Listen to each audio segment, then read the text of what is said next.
میرا رحمت مغفرت دوزخ سے آزادی کا سائل ہوں، ماہ رمضان کے صدقے میں فرما دے کرم مولا۔ الحمدللہ رب العالمین والصلاة والسلام علی خاتم النبیین، اما بعد فاعوذ باللہ من الشیطان الرجیم، بسم اللہ الرحمن الرحیم۔ الصلاة والسلام علیکہ یا رسول اللہ وعلی آلکہ واصحابکہ یا حبیب اللہ، الصلاة والسلام علیکہ یا نبی اللہ وعلی آلکہ واصحابکہ یا نور اللہ۔ نبی کریم رؤوف الرحیم صلی اللہ علیہ وآلہ وسلم کا ارشاد ہے، حیثما کنتم فصلوا علی فإن صلاتکم تبلغنی۔ ارشاد فرماتے ہیں کہ تم جہاں بھی ہو مجھ پر درود پڑھو کہ تمہارا درود مجھ تک پہنچتا ہے۔ سبحان اللہ۔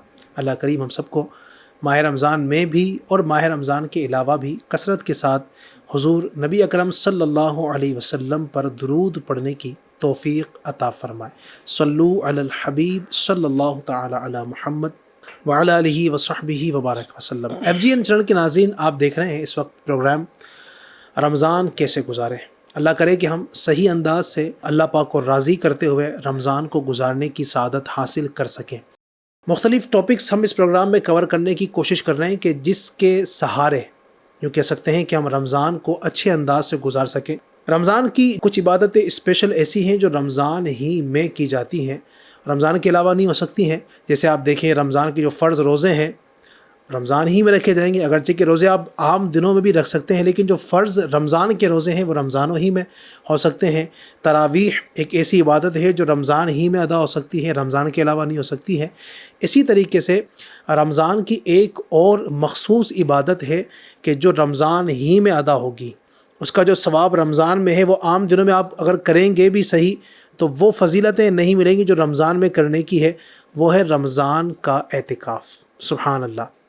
رمضان میں پورے ایک مہینے کا بھی اعتکاف کیا جاتا ہے، اور بطور خاص ایک سنت اعتکاف جو ہوتا ہے وہ رمضان کے آخری عشرے میں بھی کیا جاتا ہے، جو سال میں یقیناً کسی اور دن آپ کریں گے تو وہ فضیلتیں وہ برکتیں، اور جو سنت اعتکاف ہے ظاہر ہے وہ رمضان ہی میں ہے، رمضان کے علاوہ اس کی فضیلتیں نہیں مل سکتی ہیں۔ تو آج ہم گفتگو کرنے والے ہیں اس پروگرام میں اعتکاف کی فضیلتیں، اعتکاف کی برکتیں، اعتکاف کا طریقہ کیا ہونا چاہیے، اعتکاف میں کن باتوں کا خیال رکھنا چاہیے، اور بھی اس طرح کی بہت ساری باتیں ہیں۔ رمضان میں یقیناً بہت بہترین عبادت، اور رمضان کو اگر صحیح انداز سے آپ چاہتے ہیں کہ گناہوں سے بچتے ہوئے مکمل عبادتوں کے ساتھ، تلاوت کے ساتھ، اور اپنے آپ کو گناہوں سے بچاتے ہوئے میں رمضان گزاروں، ایک بہت پیارا طریقہ اس کا یہ ہے کہ آپ رمضان میں اعتکاف کر لیں۔ تو ہمارے ساتھ حاجی شبیر صاحب ہیں، ماشاءاللہ ہر بار کی طرح آج پھر سے۔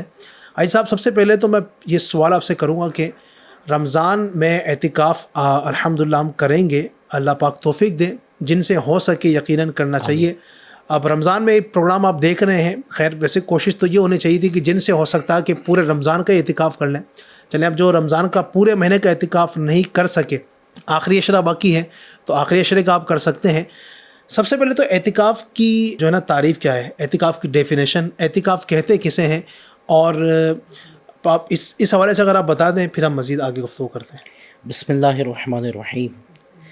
ماشاءاللہ رمضان کا مہینہ جاری و ساری عاشقان رسول رمضان میں داخل ہے، اللہ پاک اس کی برکتوں سے ہمیں مالا مال کریں۔ ماشاءاللہ رمضان میں یہ پیاری عبادت اعتکاف، جی، اس کا لغوی معنی، لفظی معنی ایک جگہ جمع رہنا، ٹھیک ہے، اس کو کہتے ہیں اعتکاف۔ مطلب یہ کہ معتکف اللہ رب العزت عز و جل کی بارگاہ عظمت میں اس کی عبادت پر کمر بستہ ہو کر ایک جگہ جم کر بیٹھا رہتا ہے۔ سبحان اللہ۔ اس کی یہی دھن ہوتی ہے کہ کسی طرح میرا رب عز و جل مجھ سے راضی ہو جائے۔ سبحان اللہ۔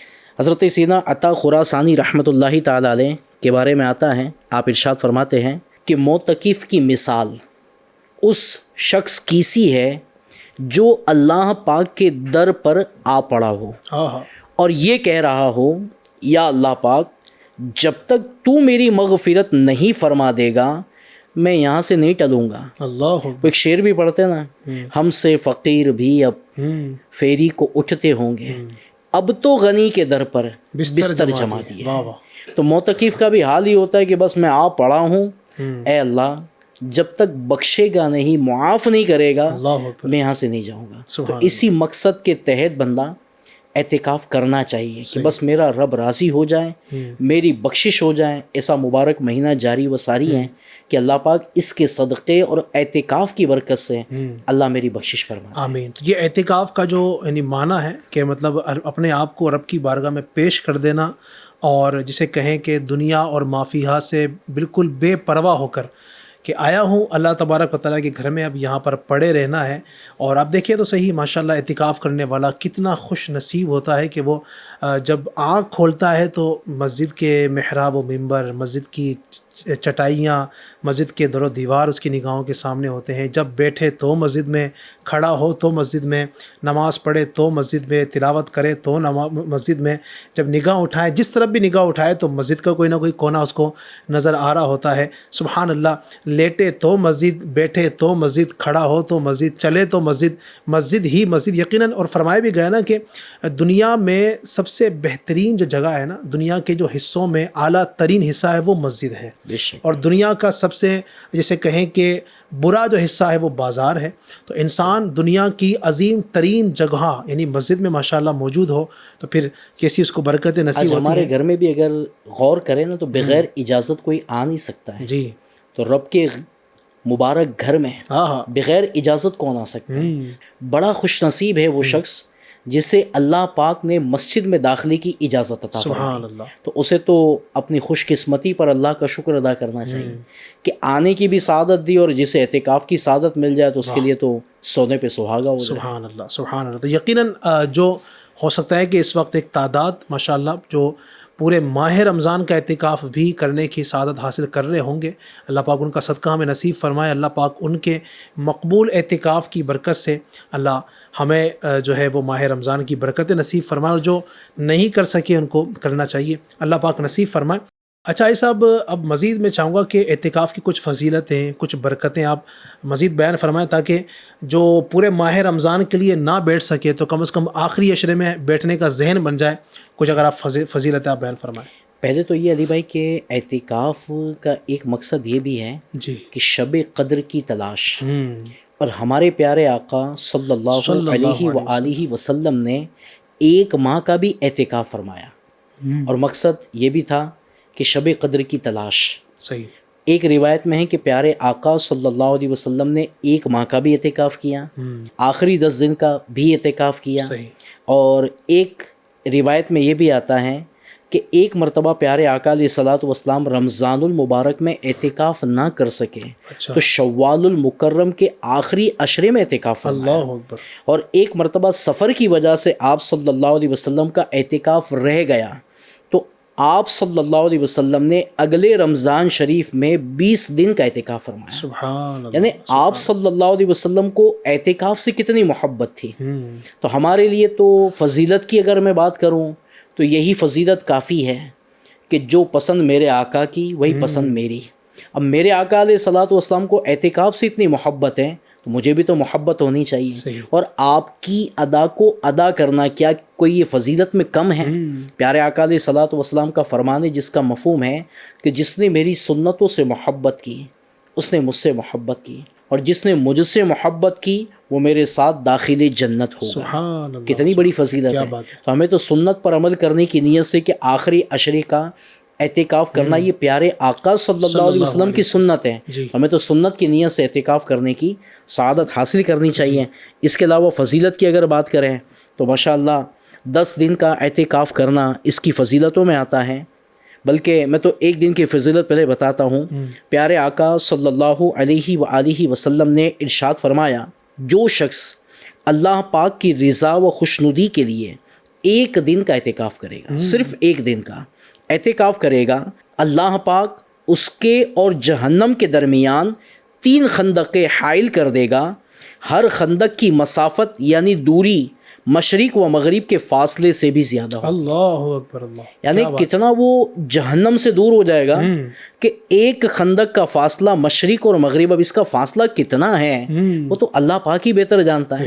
ایسے 3 فاصلوں کے برابر اسے جو ایک دن کا اعتکاف کریں اسے جہنم سے اتنا دور کر دیا جاتا ہے. اس کے علاوہ پیارے آقا صلی اللہ علیہ وآلہ وسلم کا فرمان ہے، جس نے رمضان المبارک میں 10 دن کا اعتکاف کر لیا وہ ایسا ہے جیسے 2 حج اور 2 عمرے کیے، یعنی 2 حج اور 2 عمرے کا ثواب مل جاتا ہے. اس کے علاوہ حدیث پاک میں ہے کہ اعتکاف کرنے والا گناہوں سے بچا رہتا ہے اور اس کے لیے تمام نیکیاں لکھی جاتی ہے جیسے ان کے کرنے والوں کے لیے ہوتی ہیں. مفسر شہیر حکیم الامت حضرت مفتی احمد یار خان رحمۃ اللہ تعالی علیہ دوسری حدیث پاک کے تحت لکھتے ہیں، یعنی اعتکاف کا فوری فائدہ تو یہ ہے کہ یہ معتکف کو گناہوں سے باز رکھتا ہے. عقف کے معنی ہے روکنا، باز رکھنا، کیونکہ اکثر گناہ غیبت، جھوٹ اور چغلی وغیرہ لوگوں سے اختلاط کے باعث ہوتی ہیں. معتکف گوشہ نشین ہیں اور جو اس سے ملنے آتا ہے وہ بھی مسجد و اعتکاف کا لحاظ رکھتے ہوئے بری باتیں نہ کرتا ہے نہ کراتا ہے. یعنی معتکف اعتکاف کی وجہ سے جن نیکیوں سے محروم ہو گیا، جیسے زیارت قبور، مسلمان سے ملاقات، بیمار کی مزاج پرسی، نماز جنازہ میں حاضری، اسے ان سب نیکیوں کا ثواب اسی طرح ملتا ہے جیسے یہ کام کرنے والے کو ثواب ملتا ہے. صحیح. یعنی اعتکاف کرنے والے کو جہاں 2 حج 10 دن کا اعتکاف کر لیں، جہاں 2 حج 2 عمرے کا ثواب ملتا ہے، اسے ایک فائدہ یہ بھی ملتا ہے کہ وہ گناہوں سے محفوظ رہتا ہے. اور فائدہ یہ ملتا ہے کہ اعتکاف میں بیٹھ کر چونکہ بعض ایسے کام تھے جو پہلے وہ کیا کرتا تھا مگر اعتکاف کی وجہ سے نہیں کر سکا، جیسے کسی میت میں وہ شرکت کیا کرتا تھا، اب وہ میت میں شامل نہ ہو سکا. کسی بیمار کی بیمار پرسی کیا کرتا تھا، عیادت کیا کرتا تھا، وہ نہ کر سکا. تو جو اعتکاف میں بیٹھنے کی وجہ سے وہ کام اگر نہ بھی کر سکا، اللہ پاک اپنی رحمت سے اسے اعتکاف کی برکت سے وہ ثواب عطا فرماتا ہے. اور حضرت سیدنا حسن بصری رحمۃ اللہ تعالی علیہ سے منقول ہے، معتکف کو یعنی اعتکاف کرنے والے کو ہر روز 1 حج کا ثواب ملتا ہے. واہ واہ واہ. اعتکاف کرنے والوں کی تو کہتے ہیں چاندی ہے کہ جو اعتکاف کر لے اللہ پاک اسے کتنی برکتیں عطا فرماتا ہے، کتنی نیکی عطا فرماتا ہے، اور پیارے آقا علیہ الصلوۃ والسلام کی سنت پر اسے عمل کرنے کا موقع بھی مل جائے. بالکل ایسے ہی. اور آپ نے جو ماشاءاللہ اس سے پہلے بیان کیا تھا کہ نبی پاک صلی اللہ علیہ وسلم ہر سال اہتمام فرماتے، پھر اس کے فضائل بھی پیارے آقا نے ارشاد فرمایا، خود کر کے دکھایا. ایک تو یہ کہ آپ نے فرمایا کہ یہ کرو تو یہ برکتیں ملیں گی، اور خود کر کے دکھایا اور اہتمام کے ساتھ. یعنی جو آپ نے ماشاءاللہ یہ بھی بیان کیا کہ کسی سال کسی وجہ سے نہیں کر سکے، ایک آپ نے کہا کہ سفر کی وجہ سے نہ کر سکے یا کسی اور وجہ سے نہ کر سکے تو شوال میں کیا. یعنی آپ ناظرین دیکھیں کہ واقعی کتنی اہمیت ہے اعتکاف کی. اور اگر آپ قرآن کریم میں بھی دیکھیں گے نا، سبحان اللہ، اللہ تبارک و تعالیٰ نے حضرت سیدنا ابراہیم علیہ الصلوۃ والسلام اور حضرت سیدنا اسماعیل علیہ الصلوۃ والسلام کو خانہ کعبہ کی تعمیر کے بعد جب حکم ارشاد فرمایا تو کیا فرماتا ہے، وَعَهِدْنَا إِلَىٰ إِبْرَاهِيمَ وَإِسْمَاعِيلَ أَن طَهِّرَا بَيْتِيَ لِلطَّائِفِينَ وَالْعَاكِفِينَ وَالرُّكَّعِ السُّجُودِ. اللہ فرماتا ہے اور ہم نے ابراہیم اور اسماعیل سے عہد لیا کہ وہ میرے گھر کو پاک کریں، صاف کریں. کس کے لیے؟ طواف کرنے والوں کے لیے، اعتکاف کرنے والوں کے لیے، رکوع کرنے والے اور سجدہ کرنے والوں کے لیے. تو اس کا مطلب یہ آپ دیکھیے کہ اعتکاف کرنے والوں کی کتنی اہمیت ہے کہ ان کے لیے اللہ تبارک و تعالیٰ نے اپنے جلیل القدر انبیاء کرام کو حکم ارشاد فرمایا کہ ان کے لیے جو ہے نا میرے گھر کو صاف ستھرا کرو. اللہ کرے کہ ہم اعتکاف کی اہمیت کو سمجھنے میں کامیاب ہوں. اللہ پاک ہمیں عمل کی توفیق عطا فرمائے. تو حاجی صاحب ماشاءاللہ فضائل تو آپ نے بیان کیے اعتکاف کرنے کے، اور نبی اکرم صلی اللہ علیہ وسلم کا عمل بھی آپ نے بتایا کہ خود آپ صلی اللہ علیہ وسلم میں اعتکاف فرمایا کرتے تھے. اچھا، اب اعتکاف میں ماشاءاللہ لوگ بیٹھے، اس کی فضیلت حاصل بھی کی. اعتکاف کی فضیلتوں کو مکمل حاصل کرنے کے لیے اب کیا احتیاطیں کریں، اعتکاف کریں؟ بعض اوقات یہ ہوتا ہے کہ آدمی سمجھتا ہے کہ میں اعتکاف میں ہوں لیکن اعتکاف بھی ٹوٹ چکا ہوتا ہے. ایسی بھی صورتیں ہوتی ہیں. اب اعتکاف کرنے والے کو اعتکاف میں بیٹھنے کے بعد جو ہے نا کن کن چیزوں کا لحاظ رکھنا ضروری ہے؟ ایک تو اعتکاف میں بیٹھنے والا سب سے پہلے تو اپنی نیت پر غور کرے، صحیح، میں کیوں اعتکاف میں بیٹھ رہا ہوں، میرا مقصد کیا ہے؟ صحیح، تو میں اللہ کو راضی کرنے کے لیے، پیارے آقا صلی اللہ علیہ وسلم کی سنت پر عمل کرنے کے لیے اعتکاف کرنے کی مزید اور اچھی اچھی نیتیں کر لیں۔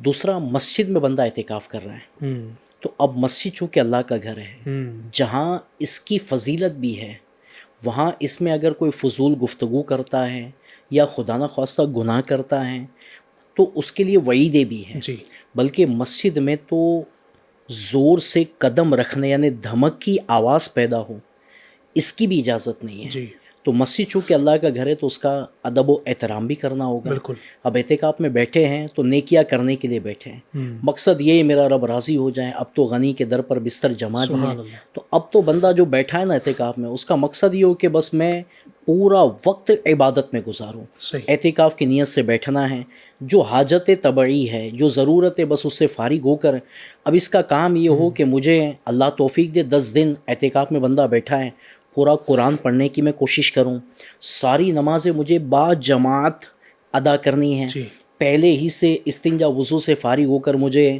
پہلی صف میں بیٹھنا ہے، کیونکہ پہلی صف میں جو نماز ادا کرتا ہے اس پر اللہ اور اس کے فرشتے رحمت نازل کرتے ہیں۔ سبحان اللہ، اعتکاف میں بڑا فائدہ یہ کہ اسے ساری نمازیں با جماعت پہلی صف میں ادا کرنے کا موقع ملتا ہے، وہ پہلی صف کی پابندی کر دیں، سنت قبلیہ پڑھیں، بعد کے نوافل ادا کریں، بیچ میں وقت بچ رہا ہے اس میں درود پاک پڑھیں، دعائیں خوب مانگے، وقتاً فوقتاً دعا مانگے، خود کے لیے بھی دعا مانگے، گھر والوں کے لیے مانگے، جنہوں نے دعاؤں کے لیے کہا ہے ان کے لیے، پوری امت مسلمہ کے لیے، دنیا بھر کے عاشقان رسول کے لیے وہ دعائیں مانگیں۔ جی، اس کے علاوہ وہ نوافل کی کثرت کریں، جیسا کہ تہجد ادا کریں، اشراق و چاش کے نوافل ادا کریں، مغرب کے بعد اوابین ادا کریں، جب بھی وضو کریں تحیت الوضو تحیت المسجد ادا کریں، سونے سے پہلے صلاۃ التوبہ ادا کر لیں۔ اسی طرح طاق راتوں میں اللہ توفیق دے تو روزانہ، صحیح، ورنہ کم از کم طاق رات جو 21، 23، 25، 27، 29 ہے اس میں تسبیح کی نماز ادا کریں تاکہ اس کی اپنی فضیلت ہیں۔ اس کے علاوہ صلاۃ الحاجت پڑھیں، دیگر نوافل نماز پڑھنے کی کوشش کریں، تو یوں وقت پورے کے پورا عبادت میں گزریں۔ اچھا، یہ خیال کرنا ہے کہ دنیاوی باتیں نہیں کرنی۔ صحیح، اب ہوتا کیا ہے کہ 2-4 ملنے والے آ جاتے ہیں، دوست آ جاتے ہیں، یا تو موبائل تو اب اکیلا چھوڑا ہی نہیں ہے تو کال آ گیا، تو اب جناب بعضوں کو ہوتا ہے گھنٹوں کے گھنٹے باتیں کر رہے ہوتے ہیں۔ اب مسجد میں ہمیں کون سی بات کرنی چاہیے کون سی نہیں کرنی چاہیے، جی، یہ بھی سینس ہونا چاہیے۔ اب مسجد میں دنیاوی بات کرنا، حضرت سیدنا حسن بصری رحمۃ اللہ تعالیٰ علیہ سے روایت ہے کہ نبی پاک صلی اللہ علیہ وسلم کا فرمان ذیشان ہے، لوگوں پر ایک زمانہ ایسا آئے گا کہ مساجد میں دنیا کی باتیں ہوگی، تم ان کے ساتھ مت بیٹھو کہ اللہ پاک کو ایسے لوگوں کی کوئی حاجت نہیں۔ اللہ اکبر، بلکہ یہاں تک ہے کہ مسجد میں اگر کوئی چیز کسی کی گم جائے، ایک حدیث پاک میں پیارے آقا علیہ الصلوۃ والسلام فرماتے ہیں کہ جو کسی کو مسجد میں گم شدہ چیز ڈھونڈتے ہوئے سنے یا دیکھے تو کہے اللہ کرے تجھے وہ چیز نہ ملے، کیونکہ مسجدیں اس لیے نہیں بنی ہیں۔ جی، بعض مرتبہ مسجد میں شور و گل کیا جاتا ہے، کوئی چیز گم گئی، موبائل چلا گیا، اب کوئی چوری کر کے لے گیا، اب چلا چوٹ کرنا یا کسی بات پر ناراضگی ہو گئی اس پر زور زور سے چلانا، یا کوئی بچے بازوں کا شور کر رہے ہیں تو ان کو اعتکاف والا جو ہے نا اب ان کو چپ کرانے کے لیے چیخ رہا ہے، چلا وہ رہا ہے۔ بچے کم آواز کر رہے ہوتے ہیں، بڑا زیادہ آواز کر رہا ہوتا ہے، یعنی اس کو خاموش کرنا پڑے گا کہ بھیا تم بچوں سے زیادہ 2 قدم آگے نکل گئے۔ تو اس کو اس بات میں احتیاط رکھنی ہوگی کہ دنیاوی باتیں بھی نہیں کرنی، چلا چوڑ بھی نہیں کرنی۔ اب موبائل بھی، اب مسجد کی بجلی، ظاہر سی بات ہے کہ اس کو استعمال کرنا، اس میں احتیاط کرنی چاہیے۔ اب وہ رات کو بعضوں کو ہوتا ہے دیر دیر تک رات کو موبائل دیکھنا، پھر دن میں پڑے رہنا، اب موبائل پر کیا دیکھ رہے کیا نہیں دیکھ رہے، مسجد میں یہ سب باتوں کا خیال کرنا پڑے گا۔ بلکہ احتکاف کرنے والے کو تو اللہ توفیق دینا گھر پر موبائل چھوڑ کر آئے، کیا بات ہے، بہت ٹینشن فری، بس آیا ہوں نا رب کی بارگاہ میں، کوئی بھی بیچ میں چاہیے نہیں۔ تو یہ اگر ذہن بن جائے، اگر دوست وغیرہ ملنے بھی آئے تو ضرورت کے مطابق خیر خبر لے لی، اس کو یا تو اعتکاف میں بیٹھنے کی ترغیب دلائے، اس کو بولے کہ تم بھی نوافل پڑھو یا تم قرآن پڑھو، یا میں قرآن پڑھتا ہوں تم سنو۔ اب ادھر ادھر کی باتوں سے بہتر ہے اتنا کچھ نیکی کی دعوت دے دے، اس کو اعتکاف میں بیٹھنے کی ترغیب دلا دے، یہ احتیاط کرے۔ اس کے علاوہ کھانے پینے میں احتیاط کریں۔ اب پیٹ بھر بھر کر بندہ کھائے گا تو ظاہر سی بات ہے کہ پیٹ بھر کر جب کھاتے تو کئی آزمائشی بھی بعض مرتبہ آتی ہے، ہو سکے تو بھوک سے تھوڑا کم کھانے کی کوشش کریں۔ حاجت کے لیے بھی بار بار جانا نہیں پڑے گا، گیس کا بھی مسئلہ نہیں ہوگا، مسجد میں ان باتوں کا بھی تو خیال کرنا ہوگا۔ اچھا، بعض مرتبہ زیادہ کھانے سے منہ سے بدبو بھی آ رہی ہوتی، اب بدبو ڈکاریں آ رہی ہوتی ہیں، تو اس سے بھی پرہیز کرنا چاہیے۔ اور مسجد میں تو بدبو دار منہ لے کر جانے کی اجازت ہی نہیں ہے جی، اگر منہ میں بدبو آ رہی ہے تو مسجد کا داخلہ حرام ہے۔ اب اعتکاف میں بیٹھے ہیں اور منہ سے بدبو آ رہی ہے تو بندے کو چاہیے کہ مسواک بھی کرے، برش بھی کرے اور کھلال بھی کرے۔ کھلال کرنے سے اگر کوئی چیز پھنسی ہوئی ہے تو نکل جائے گی، ورنہ وہ پھنسی ہوئی چیز جب پھنسی رہتی ہے 1 دن 2 دن ہوتے اسے بدبو آنا شروع ہو جاتی ہے۔ بعض مرتبہ بعضوں کو بیماری ہوتی کوئی پیٹ کی، اس سے بخارات اٹھ رہے ہوتے تو منہ سے بدبو آ رہی ہے۔ سنا ہے کہ کسی کو کان کی پرابلم ہوتی تو بعض مرتبہ منہ سے بدبو آ رہی ہوتی ہے۔ بہت زیادہ سردی اور کف ہوتا ہے تو اس سے بھی بعض مرتبہ منہ سے بدبو آ رہی ہوتی ہے۔ تو ان چیزوں میں بھی ہمیں پرہیز کرنا چاہیے، بیمار نہ پڑے بندہ۔ رمضان میں تو ایک ذہن میں یہ بات بیٹھ جانی چاہیے، اللہ کرے میں رمضان میں بیمار نہ پڑوں، اللہ کرے میں پورا رمضان خوب اچھے سے عبادت کرنے میں کامیاب ہو جاؤں۔ تو یہ جو ٹھنڈے ٹھنڈے شربت ہے تو فالودہ ہے، آئس کریم ہے، تو ان چیزوں سے بھی اگر بندہ تھوڑی احتیاط کر لینا کہ اگر میں کھاؤں گا کہیں بیمار نہ ہو جاؤں، سردی نہ ہو جائے، بخار نہ آ جائے، میرے لیے اعتکاف پورا کرنا کہیں آزمائش کا معاملہ نہ بن جائے، ان باتوں کا خیال کریں۔ اس کے علاوہ غیبتوں سے تو ویسے بھی بچنا ہے۔ اب اعتکاف میں بیٹھ کر اپنے ساتھ والے سے یا فون پر یا ملنے والے سے ہم غیبتیں کریں، یہ کہاں تک مناسب ہے؟ چغلی کھانا، کسی کا عیب ظاہر کر دینا۔ اچھا، وہ بعضوں کو گٹکا بیڑی کی عادت ہوتی ہے تو وہ استنجا خانے میں مغرب کے بعد جو لائنیں لگی ہوتی ہیں اور وہاں بیڑیاں پی رہے ہوتے ہیں، وہ گٹکے کھا رہے ہوتے ہیں، پچکاریاں مار رہے ہوتے ہیں۔ اب یہ سب چیزیں مساجد میں اچھی بات نہیں، بلکہ غسل بھی کرنا ہے تو ضرورت اگر ہے، حاجت ہے تو پھر اسے غسل کرنا چاہیے، ورنہ اس میں بھی اپنا بندہ ٹائم خراب نہ کریں، بس وہ پورے کے پورا وقت مسجد میں گزارنے کی کوشش کریں۔ اس میں ایسا بعض صورتیں تو ایسی ہوتی ہیں کہ اعتکاف بھی ٹوٹ سکتا ہے، یعنی اس کی ایک صورت مثال کے طور پر اگر استنجا خانہ جو ہے وہ مسجد سے باہر ہے، کیونکہ بعض جگہ ایسا ہوتا ہے کہ وہ خارج مسجد میں ہوتا ہے، یعنی تھوڑا دور ہوتا ہے، تو اس کے لیے اب طبعی حاجت کے لیے اجازت تو دی علماء نے کہ اب ظاہر ہے اس کو فارغ ہونے کے لیے جانا ہے، لیکن وہ اتنی ہی حاجت کے لیے جانا ہوگا جتنا ضروری ہے، یعنی غسل فرض ہو تو ہی جائے گا۔ اگر وہ فنائے مسجد میں ہے تو اس کی ایک الگ صورت ہے کہ چلیں وہاں پر ویسے بھی جا سکتا ہے اگر ٹھیک ہے جانا ہو تو، لیکن اگر ہے خارج مسجد، بعض جگہ ایسا ہوتا ہے کہ مسجد اور فنائے مسجد میں اور مسجد کے احاطے میں اتنی جگہ نہیں ہوتی کہ وہاں پر وضو خانہ اور غسل خانہ وغیرہ ہو، تو تھوڑا وہ دور رکھتے ہیں مسجد کی حدود سے بالکل نکلنے کے بعد۔ وہاں ضرورت کے لیے تو جا سکتا ہے بندہ اپنی طبی حاجات کی، لیکن اب بلا ضرورت جا رہا ہے، صرف جو ہے نا وہ اپنا پان گٹکے کے لیے، سگریٹ کے لیے وہاں پر جا رہا ہے، تو ایسی صورتوں میں تو بعض اوقات یہ بھی ہوتا ہے کہ اعتکاف بھی ٹوٹ جاتا ہے۔ تو اب یوں جانا، اب بندہ آیا ہے مسجد میں اعتکاف کے لیے اللہ کو راضی کرنے کے لیے، وہ جو ساری باتیں آپ بتا رہے ہیں کہ غیبت ہو رہی ہے، چغلی ہو رہی ہے، اور جناب والا بیٹھ کر ٹھٹھا مسکری ہو رہی ہے، اور وہاں پر جناب وہ اب سیاسی تبصرے اسٹارٹ ہو گئے ہیں، ملکوں کے تبصرے، فلاں ملک میں یہ ہو رہا ہے، آج یہ ہو رہا ہے، ہمارے گھر میں یہ ہوا، وہ ہوا، اس ساری کی ساری گفتگو ہو رہی ہے۔ آپ نے بات جو کی تھی اعتکاف کا، تو مطلب ہی یہ ہے کہ اللہ کو راضی کرنا۔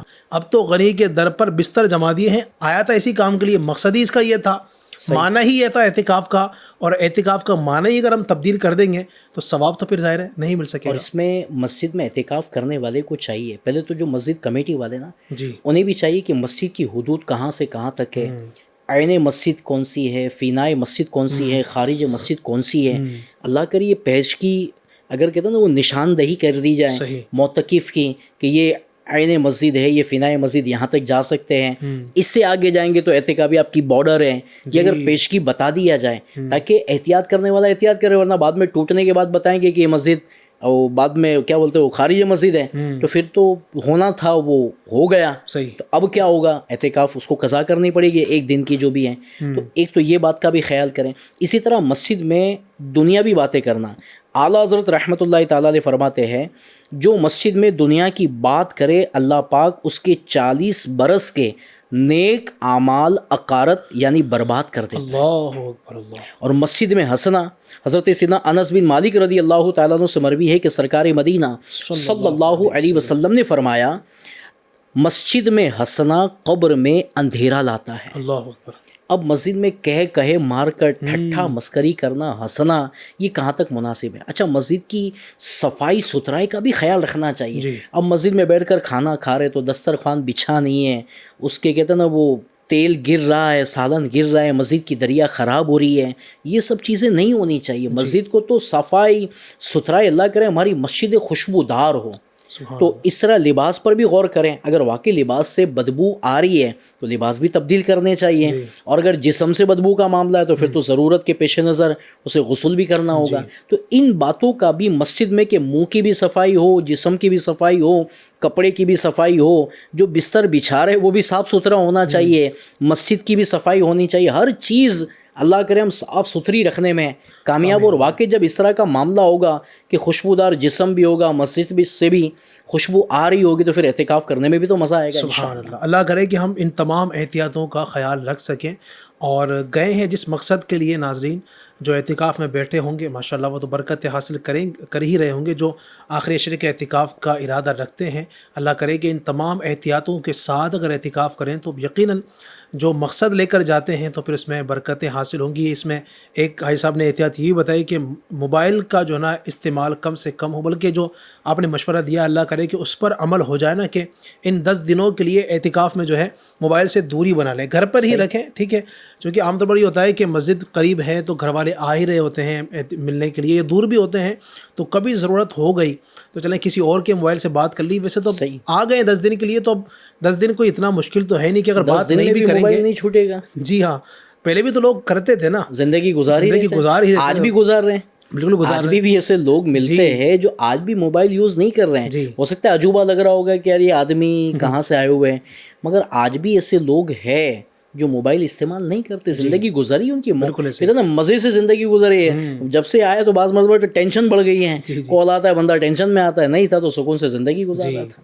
تو جو بالکل جو نا اس حوالے سے بھی احتیاط کرنی ہے کہ موبائل کا استعمال یا تو کم سے کم کریں یا نہ ہی کریں تو یہ بہت اچھا ہے. اللہ پاک کرے کہ ہم ان تمام احتیاطوں کے ساتھ اعتکاف کرنے کی سعادت حاصل کریں. اچھا، اب جو 10 دن کا یعنی آخری عشرے کا اعتکاف کریں گے تو اس کا وقت کب سے سٹارٹ ہوگا وہ بھی عرض کر دوں تاکہ جو ارادہ رکھتے ہیں اللہ کرے کہ اس میں کامیاب ہو جائیں. تو 20 رمضان کو، جی ہاں 20 رمضان کو آپ کوشش کریں کہ عصر کے بعد ہی مسجد میں آپ جو ہے پہنچ جائیں.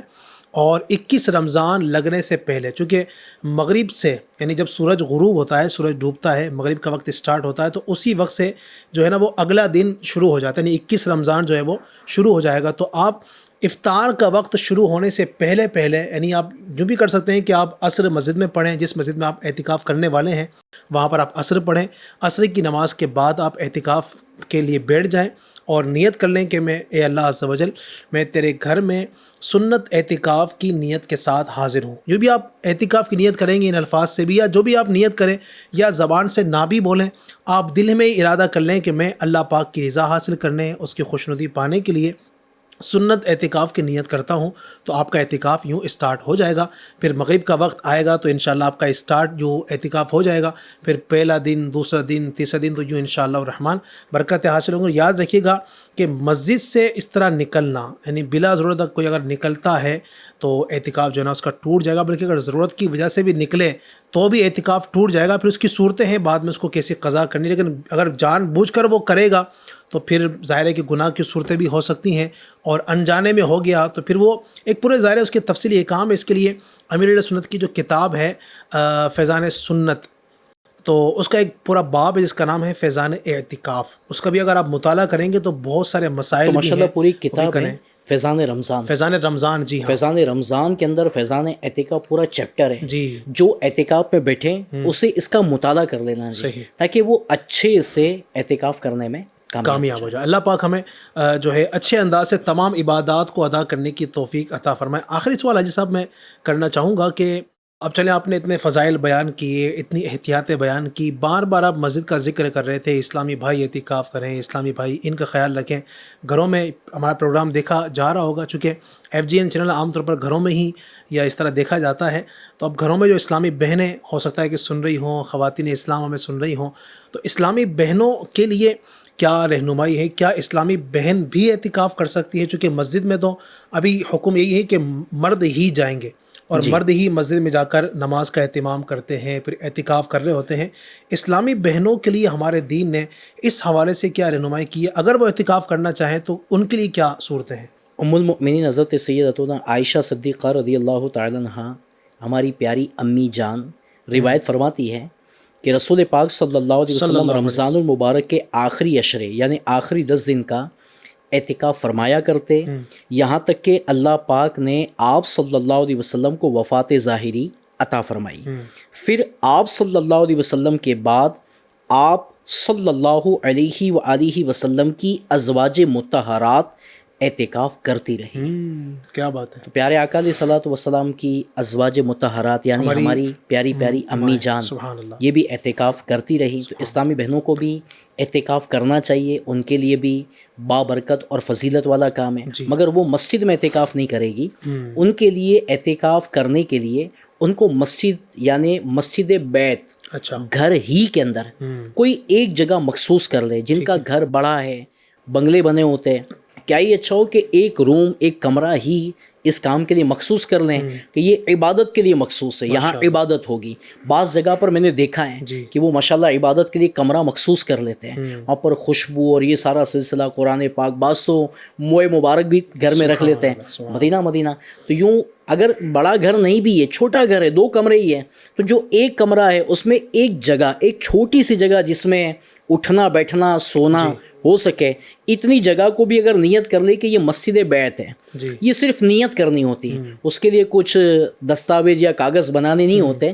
اچھا، یہ مسجد بیت کی نیت کر لی، بعد میں اگر مکان کرائے پر بھی ہے، خالی کروایا گیا تو بھی کوئی پرابلم نہیں ہے، مکان بیچ دیا، چینج کر دیا تو بھی کوئی پرابلم نہیں ہے۔ یہ وہ مسجد کی طرح اس کے مسائل نہیں ہے، اس کے مسائل یہ بس یہ کہ بھائی نیت کر لینی کہ یہ جگہ، یہ حصہ، یہ ٹکڑا جو ہے یہ مسجد بیت ہے، بس یہ نیت کرنی ہے۔ مرد بھی وہاں نماز پڑھتے رہے، نوافل وغیرہ، اور عورتیں جب بھی نماز پڑھے اسی جگہ پر پڑھے، قرآن کی تلاوت کرے، عبادت کریں، یہ ان کے لیے مسجد بیت ہو گئی۔ بہتر یہ اگر پاسبل ہے تو تھوڑا چبوترے کی طرح اونچا کر لے، اونچا کر لے، اور وہیں پر پھر وہ عبادت کی ترکیب بنائے، تو وہاں وہ 10 دن کے اعتکاف کی نیت کر کے وہاں بیٹھ جائے۔ ان کا بھی ٹائم وہی ہوگا کہ ان کا بھی وہی ٹائم ہوگا، 20 رمضان کو مغرب سے پہلے یعنی غروب آفتاب سے پہلے ان کو وہاں بیٹھنا ہوگا۔ جو مسائل اسلامی بھائیوں کے مسجد کے، وہی مسائل ان کے بھی رہیں گے۔ ظاہر سی بات ہے کہ جو باری کے دن ہوتے ہیں اس میں اعتکاف نہیں ہو سکے گا، اگر آنے والے ہیں تو اس اعتکاف میں نہیں بیٹھنا چاہیے، تاکہ پھر وہ اعتکاف توڑنا پڑے گا، بعد میں اس کی قضا بھی کرنی پڑے گی۔ اچھا، جو مسجد بیت طے کر لی، اب اس کو وہیں بیٹھنا ہے، وہیں کھانا ہے، وہیں پینا ہے، وہیں سونا ہے، بس وہ حاجت کے لیے جا آ سکتی ہے، گھر کے کام کاج کے لیے وہ جا آ نہیں سکتی۔ ہاں، وہ بیٹھ کے ڈائریکشن دے سکتی ہے کہ یہ کر لو، یوں کر لو، یوں کر لو، اور اس کے علاوہ وہاں بیٹھ کر اگر سبزی کاٹنی ہے، کچھ ایسا بیٹھ کے چھوٹا موٹا کام کرنا، تو اسی جگہ بیٹھ کر وہ کر سکتی ہے۔ کوشش یہ کرے کہ سارا وقت عبادت میں گزارنے کی کوشش کریں۔ اچھا، وہ پورے کمرے میں جو ہے نا کر سکتی ہے۔ اچھا، یہ بھی نہیں ہے کہ اب جو ہے نا وہ جو مثال کے طور پر تھوڑا سا جو ایریا ہے جہاں پر جتنی جگہ نماز پڑھتے ہیں اسی جگہ بیٹھی رہے، پورے کمرے کو مسجد بیت کی وہ نیت کر، سبحان اللہ، کہ بھئی یہ میرے لیے مسجد بیت ہے پورا کمرہ، پورے کمرے میں وہ اسی کمرے میں پھر وہ دوسرے کمرے میں بغیر مطلب حاجت طبعی کے وہاں جائے گی، تو جیسے مسجد کے باہر نکلنے والے کا مرد کا اعتکاف ٹوٹ جاتا ہے، ایسے عورتوں کا بھی اعتکاف ٹوٹ جائے گا۔ مزید اس کے مسائل بھی ہیں۔ تو فیضان رمضان جو کتاب ہے نا، اس کا مطالعہ اسلامی بہن اعتکاف میں بیٹھے کرنا ہے کیا، تو اس کا مطالعہ نہ کر لیں، بلکہ فیضان اعتکاف کی پوری فیضان رمضان کا مطالعہ کر لیں۔ تو یوں اعتکاف کے حوالے سے جو مسائل ہے ان کو پڑھ لیں گے اور پھر اعتکاف کریں گے تو انشاءاللہ اسلامی بہنوں کو بھی تو اس کا ثواب ملے گا۔ بالکل، انشاءاللہ اس کی برکتیں ملیں گی۔ اللہ کرے کہ اس سال اسلامی بھائی بھی اعتکاف کا ذہن بنائے اور اسلامی بہنیں بھی کریں۔ اور الحمدللہ اس وقت ہم بات کر رہے ہیں، اللہ پاک کا فضل ہے، اس کا احسان ہے، دعوت اسلامی نے اعتکاف کا جو ذہن دیا ہے، نبی پاک کی سنت پر دعوت اسلامی نے جس انداز سے لوگوں کا عمل کروایا ہے، بالخصوص شیخ طریقت امیر علیہ سنت دامت برکاتہم العالیہ نے اپنے مدنی مذاکروں میں، اپنی تربیتوں میں اس چیز کو جو شامل کیا ہے، آپ کو جان کر خوشی ہوگی کہ ہمارے ملک ہندوستان میں بھی سینکڑوں مقامات پر 10-10 دن کے اعتکاف ہوتے ہیں، بلکہ پورے پورے مہینے کے بھی اعتکاف ہوتے کئی ہیں۔ مقامات پر۔ اور دعوت اسلامی کے اعتکاف کی جو ایک خصوصیت ہے حاجی صاحب، الحمدللہ دعوت اسلامی کے اعتکاف اور دیگر مسجدوں میں اعتکاف ہوتے ہیں، یقیناً جو دیگر مسجدوں میں بھی ہوتے ہیں اہل سنت کی، یقیناً وہ ہمارے ہی اعتکاف ہیں، اور جو بھی اعتکاف کرے گا برکتیں پائے گا، یعنی وہاں پر مسجد میں بیٹھنا ہی بڑی سعادت کی بات ہے۔ لیکن وہ کہتے ہیں نا کہ سونے پہ سہاگا، صحیح، ایک تو یہ کہ چاندی ہے، چاندی کے اوپر بھی اگر چاندی ہو جائے ماشاءاللہ، تو سونے پہ سہاگا یہ کہ اعتکاف میں بندہ بیٹھ کر علم دین بھی حاصل کر رہا ہوں۔ بے شک۔ تو دعوت اسلامی نے یہ موقع فراہم کیا کہ الحمدللہ ہمارے جو اعتکاف ہوتے ہیں دعوت اسلامی کے تحت، اس میں عبادت بھی آپ کی ہو رہی ہوتی ہے، جو 5 وقتہ نمازیں بھی ہوتی ہے، تلاوت قرآن بھی ہوتی ہے، اس کے ساتھ ساتھ باقاعدہ ایک شیڈیول ان کا بنا ہوتا ہے کہ جناب والا آپ کو نماز کا اس میں حلقہ لگتا ہے، پھر جناب والا سنتیں سکھائی جاتی ہیں، قرآن کریم درست کروایا جاتا ہے۔ یعنی کئی بار ایسا ہوتا ہے کہ بندہ اعتکاف میں بیٹھا تھا، اس کی نماز درست نہ تھی، دعوت اسلامی کے اعتکاف کے ساتھ بیٹھا، الحمدللہ 30 دن یا 10 دن کے بعد جب واپسی لوٹا تو اس کی نماز درست ہو چکی تھی۔ ماشاءاللہ اعتکاف میں میت کو غسل کیسے دیا جاتا ہے، کفن کیسے پہنایا جاتا ہے، اس کے علاوہ پیارے آقا علیہ الصلوۃ والسلام کی سنتیں، دعائیں، مدنی قاعدہ، قرآن کی تلاوت،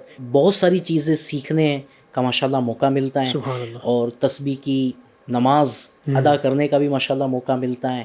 اس کے علاوہ ساری نمازیں با جماعت، یعنی تربیت، اعتکاف، سنت، برکت کے ساتھ یوں پورا اعتکاف کرنے کی سعادت ملتی ہے۔ تو میں تو مشورہ دوں گا FGN چینل کے ناظرین، تمام اسلامی بھائی ہمت کریں نا کہ اس سال، کیا پتہ آئندہ سال رمضان ہمیں نصیب ہو یا نہ ہو، اس سال مل گیا ہے تو ہمت کرے اور آخری عشرے کا اعتکاف دعوت اسلامی کے ساتھ جہاں جہاں مساجد میں ہو رہا ہے وہاں ماشاءاللہ رہنا، کھانا پینا، سحری افطاری سارا اہتمام ہوتا ہے۔ ماشاءاللہ۔ کوئی ٹینشن نہیں کہ ٹفن کون پہنچائے گا، سحری کون پہنچائے گا، سارا اہتمام ہوتا ہے۔ بس آپ سامان لے کر آ جائیں اور تربیت اعتکاف میں شرکت کر کے اس کی برکتوں کو حاصل کریں انشاءاللہ۔ تو آج ہی میری گزارش ہے کہ آپ کے قریبی دعوت اسلامی کے ذمہ داران ہیں ان سے رابطہ کیجیے۔ یہ بھی ہو سکتا ہے کہ آپ کے شہر میں اعتکاف نہ ہوتا ہو دعوت اسلامی کے تحت، تو آپ مبلغین سے رابطہ کریں گے نا، قریب کے شہر میں ہوتا ہوگا اگر اعتکاف، اور ہوتا ہے الحمدللہ۔ میں نے عرض کیا نا کہ سینکڑوں مقامات پر ملک بھر میں اعتکاف ہوتے ہیں، تو ہو سکتا ہے کہ آپ کے قریب میں ہی کہیں 10 کلومیٹر دور، 20 کلومیٹر دور اعتکاف ہو رہا ہو،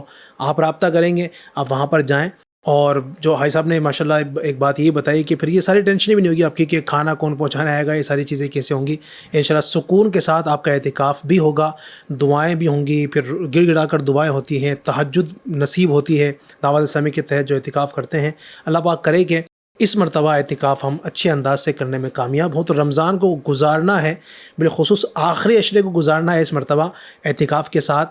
اگر آپ جا سکتے ہوں تو بالکل جائیں، بلکہ اگر آپ کے، میں یہ کہوں گا کہ اگر نوجوان بچے ہیں 18 سال کے یا اس سے بڑی عمر کے اگر آپ کے بچے ہیں نا، تو آپ ان کو بھی اعتکاف میں ضرور لے کر جائیں۔